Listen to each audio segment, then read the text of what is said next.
Informasi pertama datang dari Sidoarjo. Tim SAR gabungan terus berupaya melakukan pencarian santri korban runtuhnya gedung Ponpes Al-Khozini di Buduran, Sidoarjo, Jawa Timur. Hingga saat ini total 3 orang dinyatakan meninggal dunia.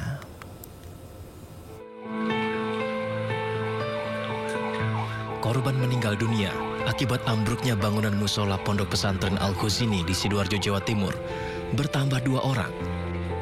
Informasi didapatkan dari RSUD Notopuro.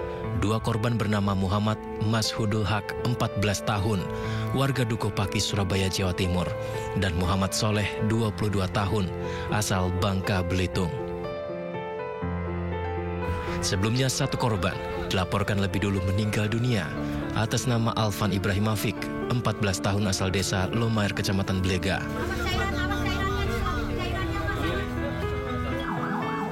Musibah ini diperkirakan terdapat 140 santri yang turut menjadi korban.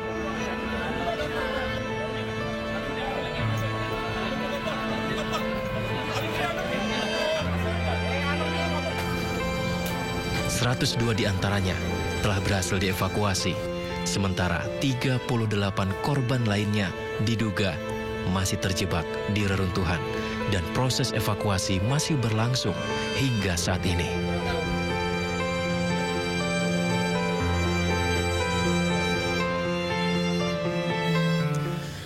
Pemirsa, sejumlah santri berhasil menyelamatkan diri usai ambruknya bangunan musola di Pondok Pesantren Al-Khozini di Sidoarjo, Jawa Timur. Sementara tim SAR gabungan berusaha membuat korban terjepit reruntuhan bangunan agar tetap sadar dengan terus mengajaknya berkomunikasi.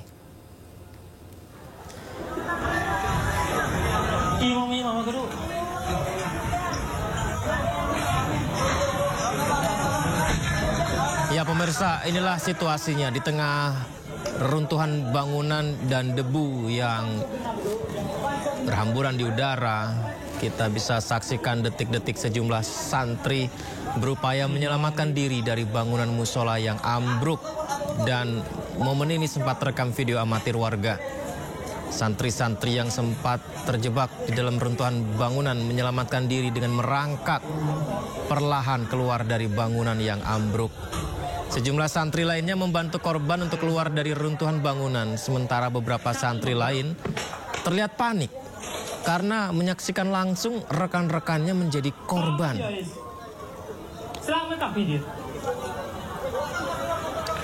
Umurku berapa? 16 tahun. Apa yang luka? Nggak ada. Ya? Nggak ada ya, cuma perut kecepet ya? Ya, di sebelah kiri Jus ya? Iya. Ya, ini adalah upaya petugas mengajak terus berbicara kepada korban yang terjepit reruntuhan bangunan agar tetap sadar, pemirsa. Hal tersebut sangat penting untuk terus mengajak korban berkomunikasi dengan menanyai kondisinya dan lain-lain. Aku Ajis dari Rescue Surabaya ya. Diketahui ada 2 korban terjepit bernama Yusuf dan Haikal yang kondisinya masih sadar. Masuk, Pak Megal, taruhlah. Untuk di situ ya Bapak di sini bisa dieksekusi atau masih butuh beberapa waktu? Butuh beberapa waktu. Yusuf, umurku berapa? 16 tahun. Apa yang luka? Nggak ada. Ya? Nggak ada. Nggak ada ya, cuma perut kecepet ya? Ya. Ya, di sebelah kiri Jus ya? Iya. Haikal, Ya. kamu yang sakit apa nak? Semuanya sakit. Semuanya sakit. Oke, semangat ya. Sabar ya. Sabar. Ini yang satu sudah lama. Kamu sabar ya. Sabar ya nak ya. Aku Ajis dari Rescue Surabaya ya. Sabar ya, ini usaha. Ya, semoga saja semua korban yang masih terjebak di reruntuhan bisa segera diselamatkan, pemirsa. Wakil Gubernur Jawa Timur Emil Dardak mendatangi lokasi robohnya gedung Pondok Pesantren pagi ini. Emil menyebut sambil berjalan proses evakuasi, petugas juga berusaha memberikan makanan dan minuman untuk para korban yang ternyata masih ada beberapa terjebak di bawah reruntuhan. Emil menambahkan hingga siang tadi terindikasi masih 6 orang yang terjebak di bawah reruntuhan gedung. Ada fokus lagi di zona A2. Zona A2. Tanah yang ada di situ bisa diakses dengan roti, air, dan juga masih bisa menjangkau di situ, masih bisa bernapas dengan leluasa, dengan baik lah, dengan mencukupi. Dan ada indikasi beberapa lagi masih kasar, ini tidak bisa digunakan 6 misalnya. Nah ini terus dilakukan upaya untuk mengakses. Nah, termasuk ada alat yang digunakan untuk mendongkrak kecil di dalam untuk menciptakan uang. Tapi juga bukan effort yang mudah karena kita bicara beton yang berat ya. Jadi berusaha mengangkat ini dongkrak-dongkrak yang betul-betul bisa di hand pump itu tadi untuk mengangkat, tapi dia berat sekali sebenarnya. Pemirsa, upaya pencarian santri korban runtuhnya gedung Ponpes di Al-Hozini, Sidoarjo, Jawa Timur hingga hari ini masih terus berlangsung. Dalam pencarian, tim evakuasi berkomunikasi seperti yang kami hadirkan tadi, informasi tentang komunikasi dengan 2 korban yang masih terjebak di bawah reruntuhan bangunan.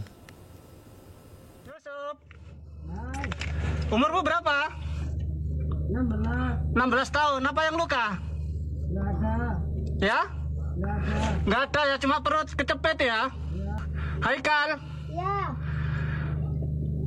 Kamu yang sakit apa nak? semuanya sakit. Semuanya sakit. Oke, semangat ya. Sabar ya. Sabar. Ini yang satu sudah lama. Kamu sabar ya. Sabar ya nak ya. Aku Ajis dari Rescue Surabaya ya. Sabar ya, ini usaha. Korban ambruknya gedung Ponpes Al-Hozini, Buduran, Sidoarjo, ditemukan dalam kondisi hidup di bawah reruntuhan bangunan. Bahkan tim evakuasi sempat berkomunikasi dengan 2 korban, yakni Yusuf dan Haikal, yang diketahui salah satunya berusia 16 tahun. Dalam komunikasi antara petugas Rescue Surabaya dan para korban, petugas berusaha menenangkan para korban dan memberi semangat sambil berusaha lakukan penyelamatan. Tim evakuasi gabungan dari Basarnas, BPBD Jatim, dan tim SAR TNI Polri hingga Selasa pagi masih terus lakukan upaya pencarian korban. 2 alat berat disiagakan di sekitar lokasi runtuhan gedung. Namun karena diduga masih ada korban hidup di bawah runtuhan, alat berat belum digunakan. Korban ambruknya gedung Ponpes Al-Hozini, Buduran, Sidoarjo hingga saat ini diindikasi masih banyak yang hidup di bawah runtuhan bangunan. Dari Sidoarjo, Jawa Timur, Prabowo Putra, iNews melaporkan. Pemirsa, Gubernur Jawa Timur Khofifah Indar Parawansa mengungkapkan duka mendalam atas meninggalnya 3 santri yang tertimpa musola di Ponpes Al-Hozini, Sidoarjo, Jawa Timur. Khofifah minta keluarga untuk bersabar atas musibah ini dan penanganannya akan dilakukan sebaik mungkin oleh tim gabungan. Semua bisa dievakuasi dengan selamat dan tentu ada yang dengan kondisi tertentu kemudian terkonfirmasi meninggal dunia. Tadi malam 1, pagi ini tadi 2. Kita semua berduka cita. Mudah-mudahan mereka bahagia di sisi Allah, keluarganya diberi kesabaran, kekuatan, ketabahan. Karena sampai dengan saya duduk tadi, ada relawan yang menyampaikan bahwa sang ibu ini belum bisa makan sebelum ketemu anaknya. Jadi tadi malam kan hampir semua saya kelilingi, saya bersapa. Karena ada di antara mereka yang bilang, kok kenapa sepertinya berhenti evakuasi? Karena mereka melihat kerennya kok nggak gerak, eskavatornya kok nggak bekerja. Saya menjelaskan satu persatu bahwa kalau ini langsung diambil bongkahan-bongkahannya dengan eskavator atau kren, malah takut itu kemudian yang bongkahan yang tidak terangkut itu akhirnya mendesak ke bawah, kira-kira gitu.